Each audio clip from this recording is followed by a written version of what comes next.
Então, qual o plano de Deus para tirar os nossos pecados, para que nós possamos ir para onde Deus quer que nós vamos? E até às vezes tem gente que não quer ir para o céu, por incrível que pareça, dizem isso, né? Só que não sabem o que estão dizendo, não sabem a realidade. Então, as tentações que vocês enfrentam são as mesmas que todas as outras pessoas enfrentam. Então, a gente viu que a fonte do pecado é a tentação. Nós somos tentados pelas nossas próprias cobiças.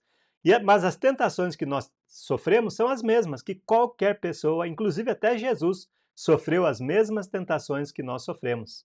A mesma coisa. Mas, veja só que boa notícia: Deus é fiel e não vai permitir que sejamos tentados além das suas forças. Pelo contrário, quando vier a tentação, Deus lhe mostrará a maneira de sair dela. E assim você poderá suportar. Então, naquele momento que você estiver sendo tentado, Deus está te dando uma porta de saída. Ele está abrindo uma porta e você entra por ela. Não fica indeciso. Faça a decisão correta. Entra pela porta que te faz te escapar ou das contaminações deste mundo e do castigo eterno, consequentemente. Então, todas as tentações são humanas, mas Deus é fiel e não permite que você seja tentado além das suas forças. Não existe tentação que você diga, eu não pude resistir. A verdade é, eu não quis resistir. Nós podemos resistir toda e qualquer tentação. Então aceite o amor de Deus, esse é o plano de Deus, que você deve aceitar o amor de Deus, que Deus amou o mundo de tal maneira que deu seu único filho para que todo aquele que nele tenha fé não morra, mas tenha a vida eterna. Quem tem fé no Filho de Deus tem a vida eterna, mas o que não obedece ao Filho e nunca terá vida, a ira de Deus permanece sobre ele. Isso é João capítulo 3, versículo 16 e também versículo 36. Então tenha fé em Jesus, acredite que ele pode te perdoar todos os pecados, que ele pode salvar a sua alma. E é para isso que ele veio. Esse é o plano de Deus. Jesus é o seu Senhor? Se eu te perguntasse, né, quem é o seu Senhor? Muitas pessoas até falam, Jesus é meu Senhor, mas qual é a realidade? Realmente ele é seu Senhor? Então imagina que você contrata um engenheiro. E aí o engenheiro você pede para ele, paga para ele inclusive, faça a minha planta da minha casa, eu quero ela muito bem construída, inabalável, eu quero morar com a minha família ali. Porque no lugar que eu moro, vem enchentes e tal, ele provavelmente vai fazer uma planta tudo como você precisa para que a enchente não acabe com a sua casa. Mas é claro, se você falar, não, pagar um engenheiro é muito caro, eu vou construir sozinho. Mas você não é engenheiro, não é pedreiro, não é mestre de obras. Provavelmente sua casa vai ser construída no olho, como você acha melhor e na maior economia possível, não é verdade? A verdade é a seguinte: seguir Jesus nem sempre é fácil. É muito difícil muitas vezes.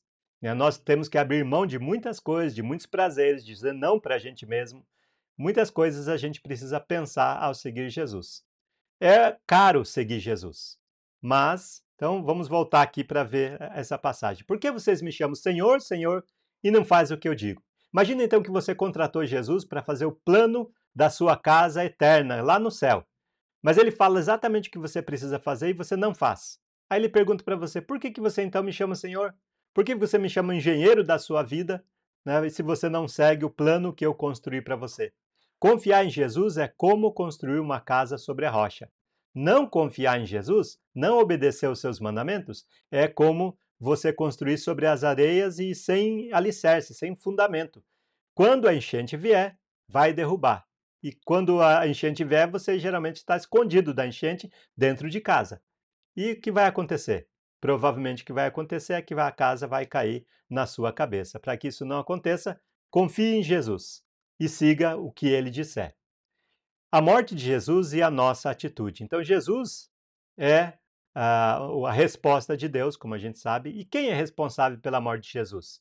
A gente pode pensar, mas eu não vivi naquele tempo.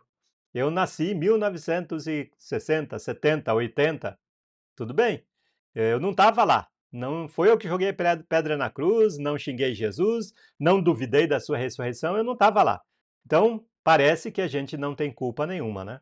Mas João capítulo 11, versículo 45 até 53, é um trecho grande, então eu vou resumir aqui. Muitos acreditaram em Jesus ao testemunharem os seus milagres. Mas isso gerou uma preocupação entre os líderes religiosos. Eles, além de ciúmes, eles não acreditavam em Jesus, deixaram de prestar atenção na Bíblia da época, que era o Velho Testamento, então acabaram não notando que Jesus era o Messias, aqueles que eles esperavam já há milhares de anos.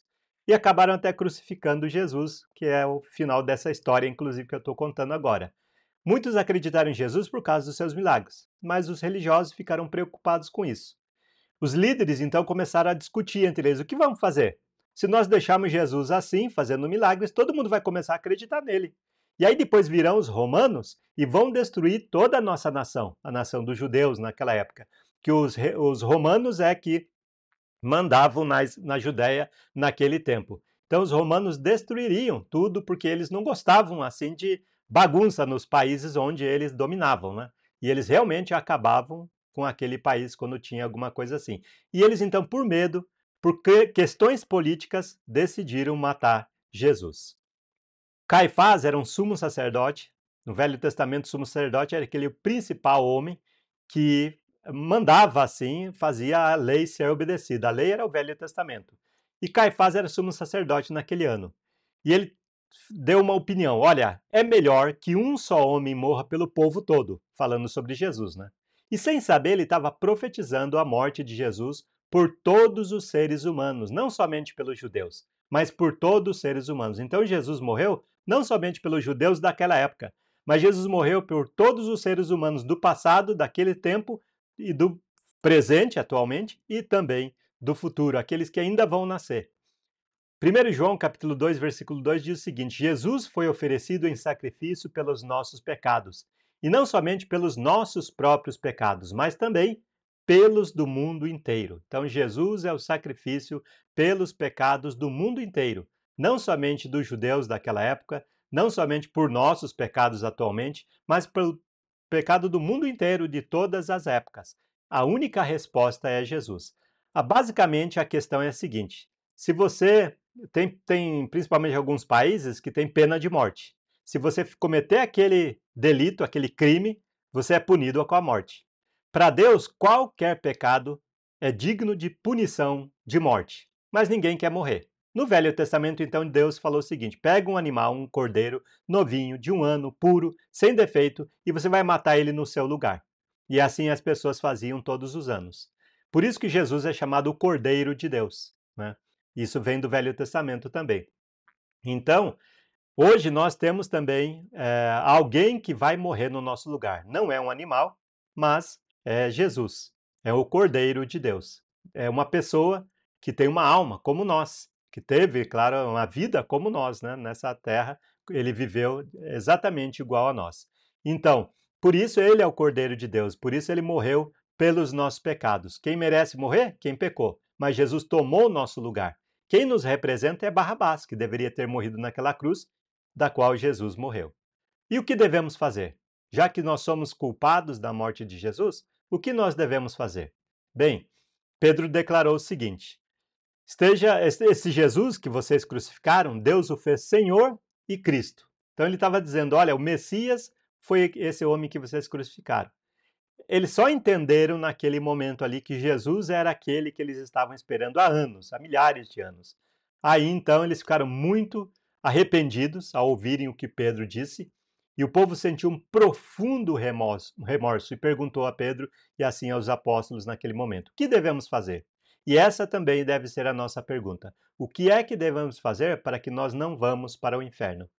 Então, é isso que devemos fazer. A mesma resposta de Pedro vale para hoje em dia. Se arrependam, disse ele. Sejam batizados em nome de Jesus, para perdão dos pecados, e receberão o Espírito Santo.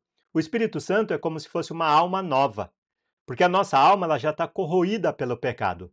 Nós já não temos mais o que entregar para Deus. Imagina, Deus te deu uma alma pura e ele falou: eu quero de volta.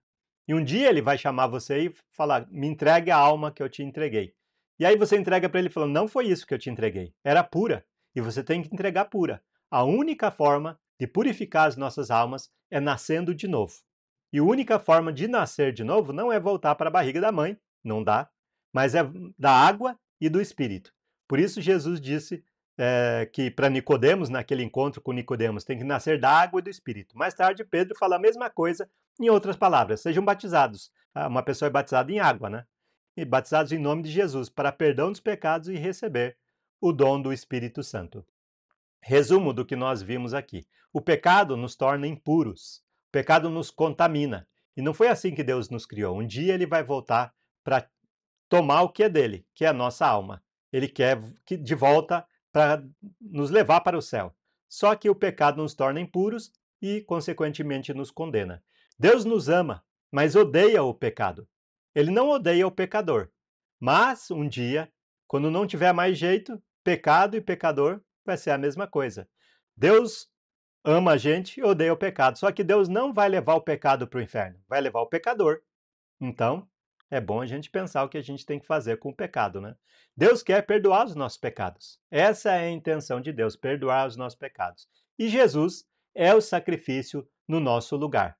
Nós merecíamos morrer por causa dos nossos pecados. Estamos impuros, condenados mesmo.